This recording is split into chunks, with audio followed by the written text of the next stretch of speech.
కనిపిస్తున్నాయి. అంటే కొంచెం ఇంకా బాగా చెప్పాలి, పర్సంటేజ్ యావరేజ్ కూడా నాకు బాగా పెరగాలి. ఈ సంవత్సరం నేను రిపోర్ట్ చూస్తాను. ఖచ్చితంగా ఈ కాలేజ్ నుంచి ఎంత పురోగతి లాస్ట్ ఇయర్ కంప్లీట్ చేసుకుంటే ఈ ఇయర్ ఒక 30% అయినా పురోగతి రావాలి. Because I want all the teachers to be alert. ఎందుకంటే ఈరోజు స్టూడెంట్స్ని మీరు సరిగ్గా ప్రిపేర్ చేయలేకపోయారు. స్టూడెంట్స్ని ప్రిపేర్ చేయాల్సిన బాధ్యత టీచర్స్ది. ఈరోజు స్టూడెంట్స్ ఇక్కడ చెప్పి తలపడుతున్నారంటే వాళ్ళ ప్రిపరేషన్ మీరు సరిగ్గా చేయించుకోవడం వల్లే.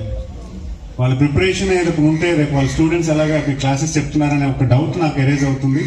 ఖచ్చితంగా దాన్ని సర్దిద్దారని నేను కోరుకుంటున్నాను. ఎందుకంటే ఈరోజు గెలుపుతున్నారానికి కొత్త నాంది పలికేది యువత.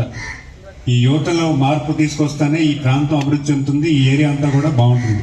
సో మీరందరూ కూడా కొంచెం మీ టైం కొంచెం పెంచుకొని వీళ్ళందరి తాలూకా ఎడ్యుకేషన్ సిస్టమ్ కౌన్సిలింగ్ ఒక్క స్టూడెంట్ని తెలిసి ఒక్క స్టూడెంట్ని పిలిచి మీరు స్టూడెంట్స్ డివైడ్ చేసుకొని ఆ స్టూడెంట్స్ తాలూకా అభివృద్ధి మీరు కొంచెం కనిపెట్టుకుంటూ పనిచేయాలని కోరుకుంటున్నాను. ఎందుకంటే ఇన్ ప్రాసెస్ ఫాలో అయ్యి వాళ్ళు ఎలాగ అవుతున్నారు, ఫస్ట్ ఇయర్ ఎలా ప్రోగ్రెస్ అయ్యారు, సెకండ్ ఇయర్ ఎలాగ అవుతున్నారని కొంచెం ఎక్సర్సైజ్ చేయండి. మీరు ఈ ఎలక్యూషన్ ఏదైతే ఉందో కొంచెం అవుట్ స్పోక్ చేయించండి. అంతేకాకుండా వాళ్ళ ల్యాబ్స్లో మీరు కంప్యూటర్ ల్యాబ్ అడిగారు, దాన్ని నేను చేస్తాను. ఇంకేదైనా ఉంటే చెప్పండి, దాన్ని కూడా ఇక్కడ మన గవర్నమెంట్ ఇవ్వకపోయినా ఏదైనా CSR ఫండ్స్ కానీ ఏమైనా తీసుకొచ్చి చేస్తాను ఖచ్చితంగా.